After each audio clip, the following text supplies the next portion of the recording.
This watch that I'm wearing upon my wrist is not a watch at all. It is an interval timer. Interval timers are tools that are used by athletes. For example, if you're trying to sprint better, you'll do a sprint jog cycle. You'll sprint for 30 seconds, you'll rest for 2 minutes. You'll sprint for 30 seconds, you'll rest for 2 minutes, and that's how you program your sprint training. It's a tool which is used by athletes, but I've decided to use it for my work, for deep work, for productivity, for bringing out the most creative and hardworking version of myself. It's slowly become the centerpiece of my productivity system. I'm going to show you exactly how to use it. That I set it up such that it's 25 minutes of work and 5 minutes of break. So every 25 minutes, it'll buzz.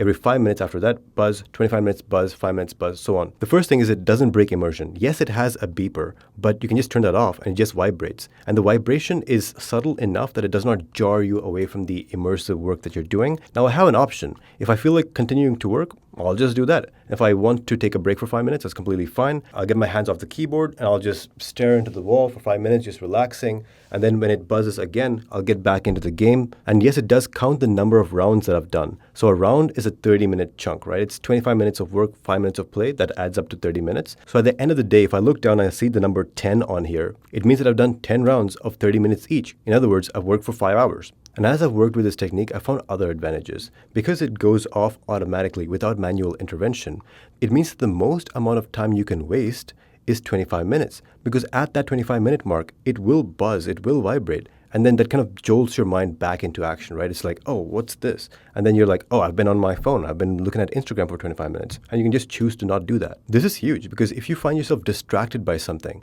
well, you have an inbuilt system which brings you back. Our human brains love immediate reward. Doesn't generally like delayed gratification. So all we have to do is to take that and play with it, work with it. So every time I do a 25-minute block of work, I will take a collagen gummy and I'll eat it. So it teaches my brain that what you're doing right now is resulting in that reward. I'm essentially teaching my brain how to get addicted to the work which actually matters to me. And if you're thinking, well, this almost feels kind of like the Pavlov like dog experiments. Yeah, it is. Those experiments are famous because they work. So yes, I'm literally training myself like a dog to get what I want. And if you don't like that, that's fine. I'm not going to tell you what to do. I'm just going to tell you what works for me. If you like the results that you're getting from however you live your life, then just keep doing exactly that. Don't change anything. But if you want to change the outputs, then you got to change the inputs. So how do I really use this on an actual day? Well, I try to do 10 to 16 rounds per day. So a round is 30 minutes like I told you before. Second question is, what if you want to take a break which is more than the 5 minutes? Well, obviously, if I'm going to get lunch or something, my breaks are going to be longer than 5 minutes. The 5-minute breaks are built into the system. You already have that. But if you need a longer break, then feel free to take a longer break. Just pause the timer when you do. It's super easy to do. And here's the fun part. If I hit my target rounds per day early, then that's great. It means I can take the rest of the day off with zero guilt. Just imagine that feeling for yourself. You've done the work for the day and you still have like so many hours left in the day to do whatever you want completely guilt-free. You know that you're building long-term success and having fun on a day-by-day basis. This is the goal. The goal is to do work that feels like play. In fact, this product, right, this interval timer is a result of exactly that. There's this guy. His name was Gary, and one day in his gym, he thought, there must be an easier and more accurate way to time my rest between sets. That was his idea. That was his epiphany. And he actually decided to take action on his idea. A couple of years later, we have this device and we're talking about it on camera right now. Like, how cool is that, right? This man went to the gym, had an idea, and within a few years, he has a device, a physical device, which I'm using right now to improve my life. I believe this to be the peak of human experience. You have an idea, you bring that to life for your own benefit, and then everybody else benefits as a result. Now, to be clear, it doesn't always have to be a physical invention. For example, some months ago, I read this book. You've probably heard of it. It's called the Iliad. It's one of the greatest works of literature ever written. So I was curious as to what happens after the events of the Iliad, after the Trojan War. And when I was researching it, I learned about the Bronze Age collapse. It's the first dark age. All the empires around the Mediterranean start to flicker and die out. The Egyptians, the Greeks, the Hittites, the Assyrians, all the major civilizations which have survived for hundreds if not thousands of years suddenly collapsed. And this got me thinking about it, even obsessing about it. Now I have a novel-length story which I want to write and get out there in the hands of people who would be interested in something like this. But to work on something like this requires a tremendous amount of focus, dedication, and consistency.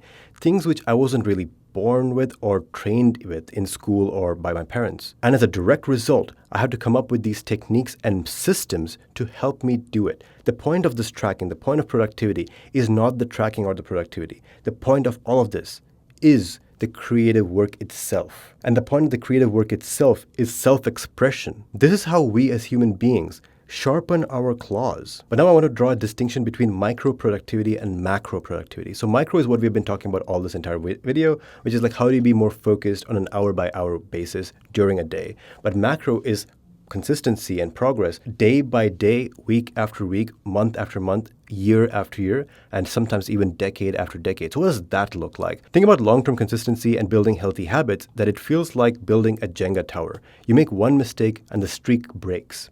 The Jenga tower comes falling down. And every time you break the streak of good behaviors, it feels like you're starting from zero. So very quickly, the idea of building good habits and changing one's life, it feels remote, it feels unrewarding, it feels punishing. So I want to show you a better way. This wooden board that you see on screen right now, it's called a cribbage board. It's not really a habit tracker, it's actually a board game, but I've been using it as a habit tracker, and it's the best habit tracker I've ever used. So if you're interested in that, I'm going to have a tile pop up. It's going to have a video which is dedicated to that topic. That video is less than 8 minutes long. It's going to be high return on investment on your time. I highly recommend that you watch it, especially if you've watched this so far, because together they form a system. They have synergy with each other. So with that, boys and girls, I'll close out. I'll see you next week.